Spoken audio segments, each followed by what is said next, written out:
नमस्कार everyone, Leon homes private limited property channel को आपको स्वागत। आज आम चलतु अटल लोकेशन ने आउ गोटे सोसाइटी प्लॉट विजिट करी आसीबा। नमस्कार।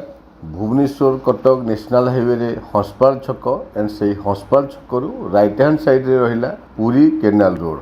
आमे से पुरी केनाल रोड रे ही अछंती। केनाल रो left hand side right hand side both side रे रोड अछि। ए केनाल रोड रे आमे 1.7 किलोमीटर गला परे आसुची अटड़ा गड़ा। आमे से अटड़ा गड़ा छक रे ही अछंती। राइट हैंड साइड रे रहिला ब्रिज जोटा कि दी रोड को कनेक्ट करूची। स्ट्रेट गले साइफन छक आमे लेफ्ट को जीवा टुवर्ड्स अटड़ा। आपण माने अटड़ा विषय शुणिथिबे।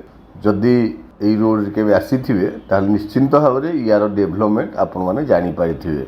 बहुत गुड़ाए अपार्टमेंट, बहुत गुड़ाए कमर्शियल एक्टिविटीज, बहुत अधिक हाउसिंग सोसाइटी या भितर आपण माने देखिबा को पाइबे। आगरु जेहेतु एपट एरिया रे लैंड कॉस्ट बहुत कम थिला, दैट्स व्हाई बिल्डर माने देखंतु बहुत बड़ बड़ अपार्टमेंट ए एरिया रे तैयारी करिसंती एंड बहुत लो कॉस्ट रे बा लो प्राइस रे सेल करिसंती। भुवनेश्वर एरिया रे अनएक्सपेक्टेडली ग्रोथ जदि आमे फील करिवा ताहले एई अटड़ा रोड एंड सुंदरपदा एरिया आपण माने जानि पारुथिबे केते डेवलप हेई सारिछि।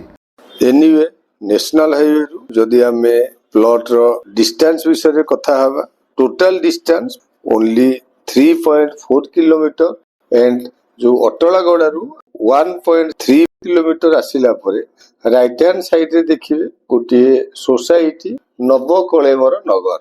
से नवकलेवर नगर सोसाइटी भितर आमे एंट्री करी जिबा। सो मु आपण मान को ऑलरेडी कहि सारिछि नेशनल हाईवे रु 3.4 किलोमीटर एंड ए नवकलेवर गेट पाखरु ओनली 500 मीटर्स।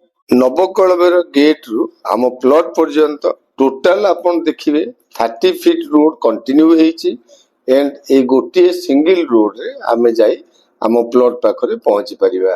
तरे आपण मार्क करंतु इट्स ए बिग सोसाइटी। बहुत पूर्वरु जणे बिल्डर बहुत बड़ा फ्लोटिंग प्रोजेक्ट करथिले एंड आज डेट रे देखंतु बहुत गुडे कंस्ट्रक्शन वर्क ऑलरेडी कंप्लीट हे सारिछि एंड बहुत गुडे फैमिली या भितरे एस्टैब्लिश्ड।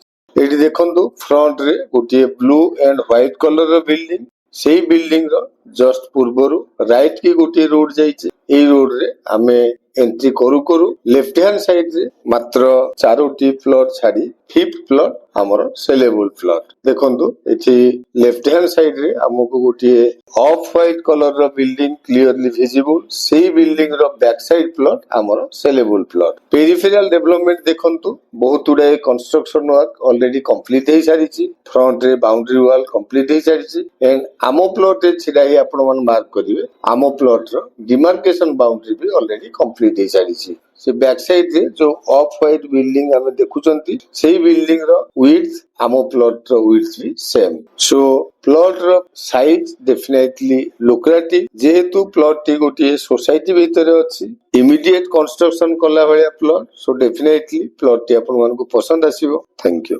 लोकेशन टी तो आपण माने देखिले। एठी हमरो लैंड एरिया 2000 स्क्वायर फीट रो घर बारी एलो जोन प्लॉट टी हमरो साउथ फेसिंग अछि एवं 30 फीट रोड को touch हेछि।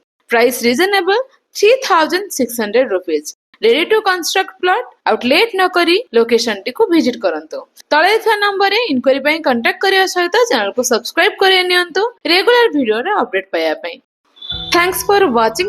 Don't forget to like, share and subscribe. Visit our website www.leonhomes.com.